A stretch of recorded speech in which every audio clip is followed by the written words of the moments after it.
My name is Eleanor Harper, but everyone calls me Ellie. I'm 40 years old, sitting in my corner office in Austin, Texas, staring at a blinking email on my laptop screen. The subject line reads, Harper Family Reunion, Santa Winez, don't miss. It's from my older brother James, written in that overly cheerful tone that feels like a performance. My stomach twists, not because I'm excited, but because I know what this email really means. To my family, I've always been the odd one out, the dreamer who didn't belong. Every summer, the Harpers gather at our family's ranch in Santa Ynez, California, a sprawling place with vineyard rows and horse stables where I spent my childhood chasing fireflies. It used to feel like home until it became a stage where I was never given a speaking role. For 25 years, they've mocked me for choosing biotech over the family's ranching legacy, calling me the city girl with big ideas. Every reunion, I'm the afterthought, the name tacked onto the guest list to fill space. I lean back in my chair, the Austin skyline glittering through the window, and wonder why this email still stings. I've built a life they never bothered to ask about, a biotech startup that's changing lives, a name on Forbes lists.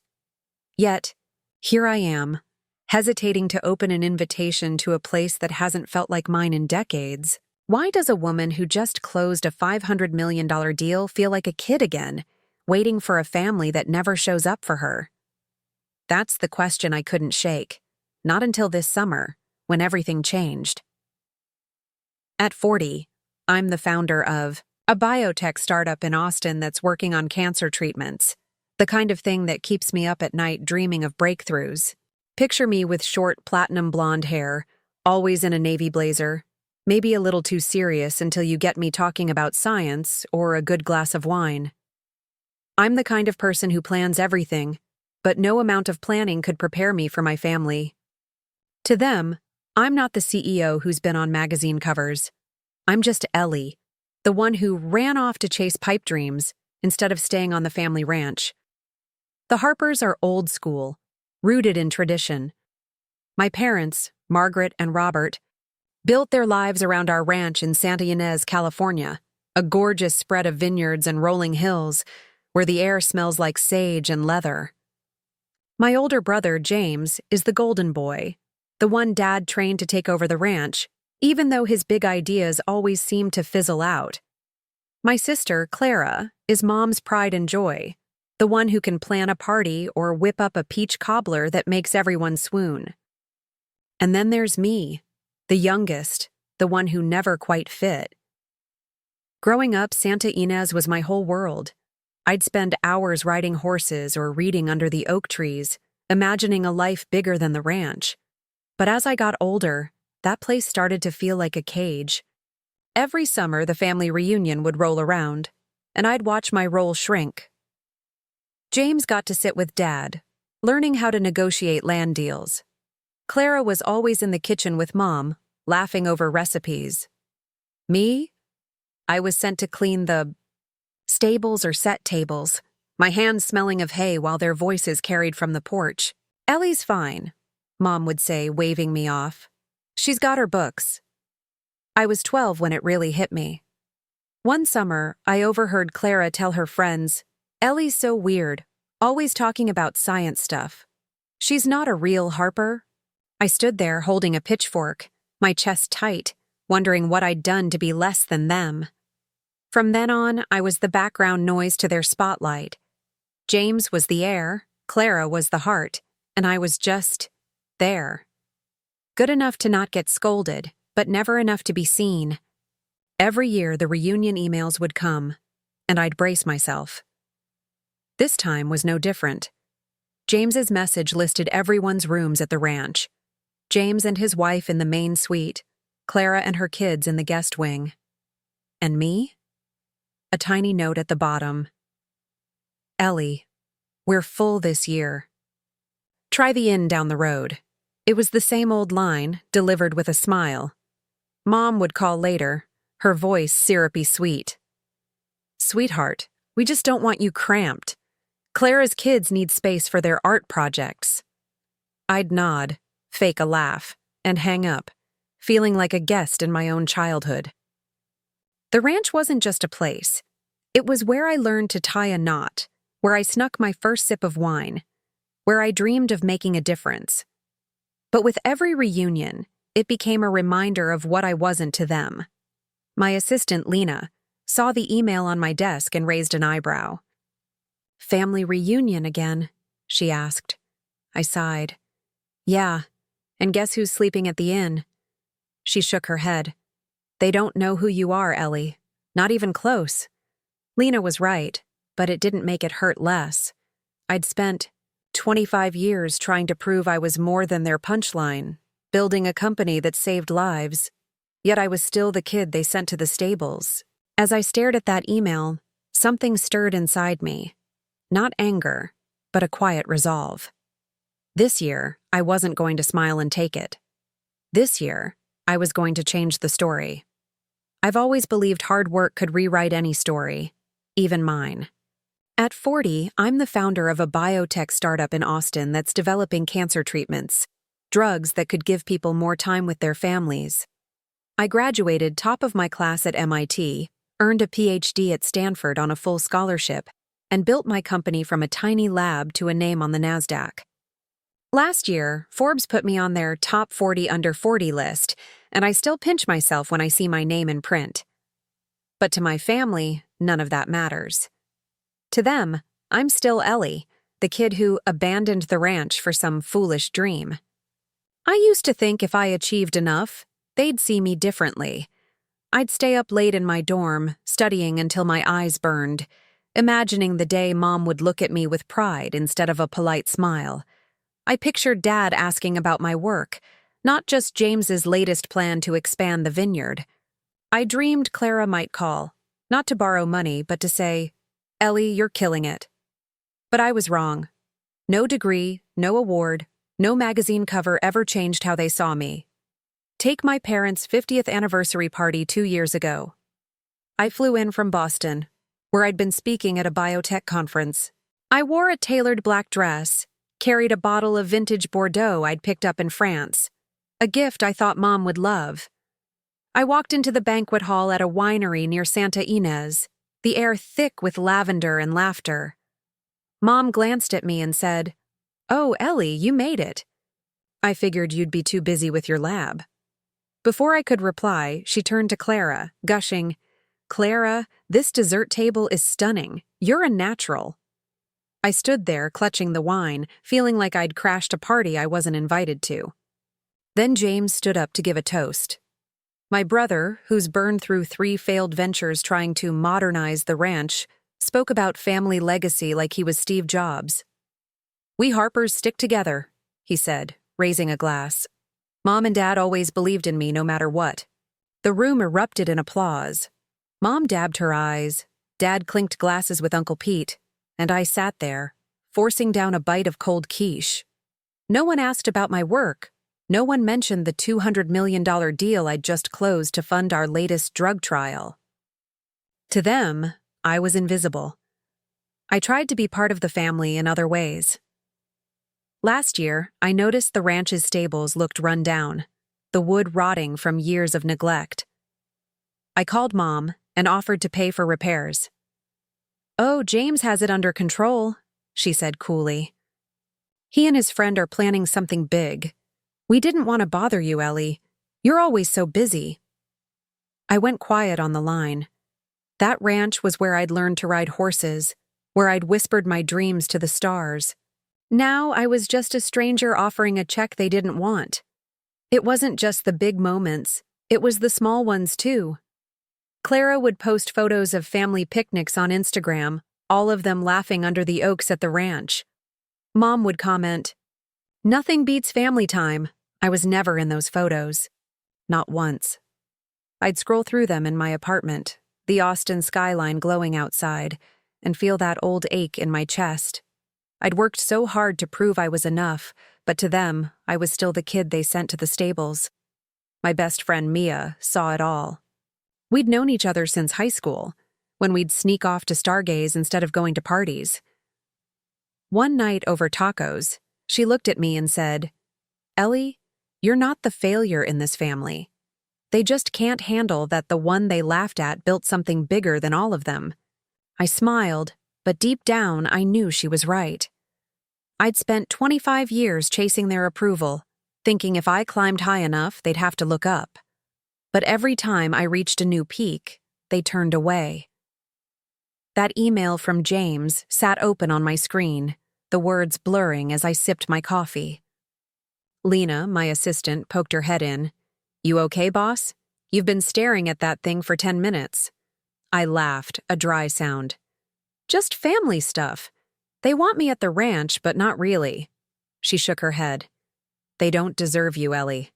Maybe they didn't, but as I looked out at the city I'd made my home, I felt something shift.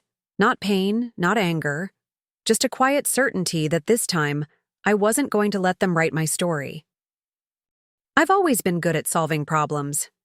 It's what got me through MIT, what built my biotech startup from a scrappy lab to a $500 million company. But some problems, like my family, felt unsolvable. That email from James about the reunion sat in my inbox like a splinter, and I was about to delete it when something else caught my eye. A notification from a real estate platform I'd subscribed to years ago, back when I thought I might buy a weekend place in California. The listing was for a ranch in Santa Ynez, our ranch. My heart stopped. The Harper family ranch, the one my parents built, the one I'd been pushed out of for years, was for sale. And no one had told me. I clicked the listing, my hands trembling. The photos showed the familiar vineyard rows, the weathered stables, the oak tree where I used to read. But the description was cold. Historic ranch, needs renovation, motivated seller. Motivated seller? That didn't sound like my family, who'd always boasted about the ranch like it was their crown jewel. I dug deeper, calling a contact in real estate who owed me a favor. What she told me hit like a punch. The ranch had been mortgaged years, ago to fund James's failed ventures, a winery that tanked, a boutique hotel that never opened. The loan was underwater, and the bank was ready to foreclose. My family was desperate to sell before anyone noticed, and they hadn't even thought to loop me in. I sat back, staring at the Austin skyline, the lights blurring as memories flooded in. That ranch was where I'd learned to braid a horse's mane, where I'd cried after my first heartbreak, where I'd promised myself I'd make something of my life. It was supposed to be our legacy, but to them, I wasn't part of it.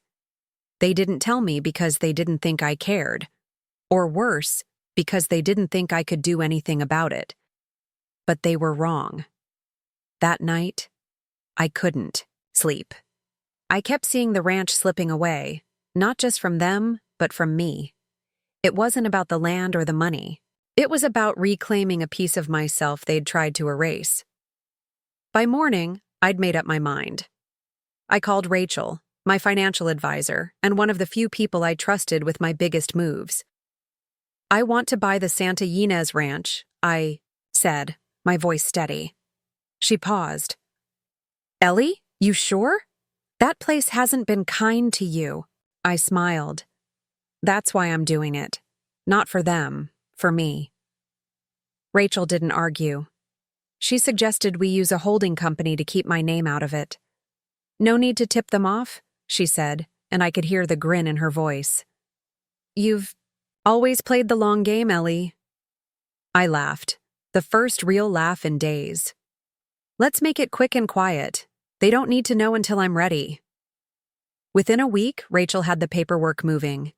The bank, eager to unload the property, didn't ask questions as long as the money was there. And thanks to a $500 million deal I'd just closed, a partnership to fast-track our cancer drug to market, the money was there. I didn't tell anyone, not even Mia, my best friend who'd seen me through every family slight. I just booked a flight to Santa Ynez, set to arrive 3 days before the reunion. In my bag, I packed a folder stamped with my company's logo, filled with documents from the deal that had put my name on every biotech investor's radar. As I boarded the plane, I felt something new. Not the old ache of being left out, but a quiet fire. This wasn't about revenge. It was about rewriting the story of that ranch, of me, on my terms. I wasn't going to let them pretend I didn't exist anymore. This time, they'd have to face me. The morning of the Harper family reunion, I stood in the kitchen of the Santa Ynez Ranch, pouring coffee into a chipped mug I'd found in the cupboard.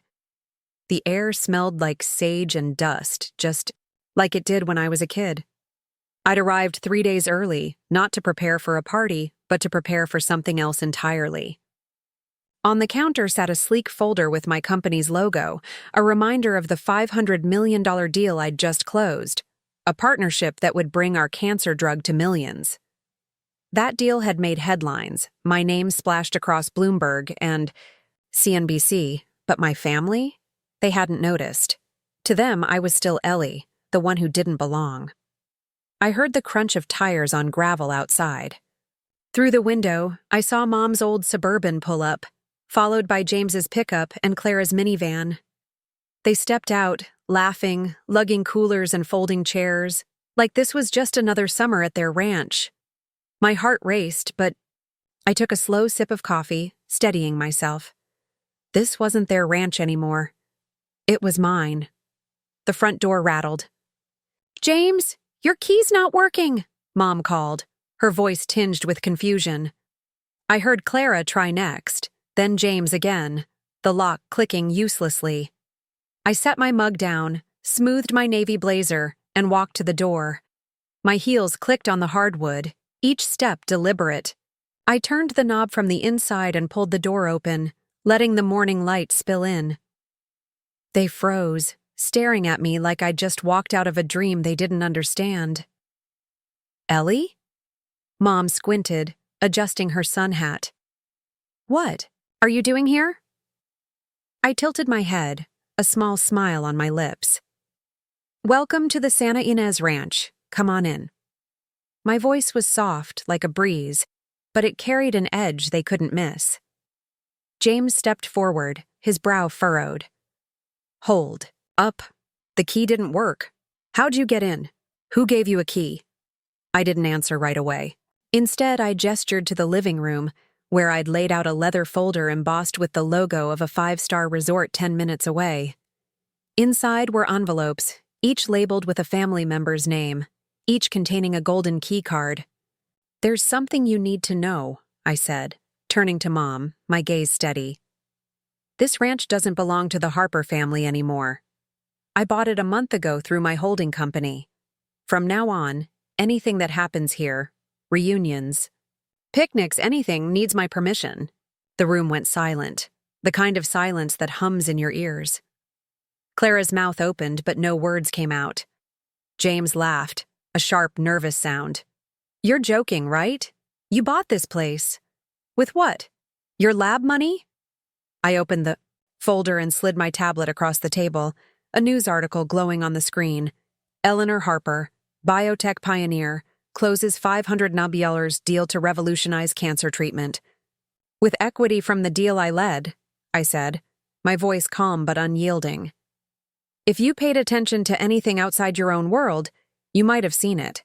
Mom sank into a chair, her hands trembling. "Ellie, why didn't you tell us? Why do it like this?" I raised my chin, my smile fading. "Because no one's ever asked me anything." "When was the last time you checked in on me, Mom? Or you, James? Clara? I can tell you, Mom's 60th birthday 3 years ago. I stood at the dinner table, and you asked me to move so you could get a family photo. I wasn't in it." James looked away, his jaw tight.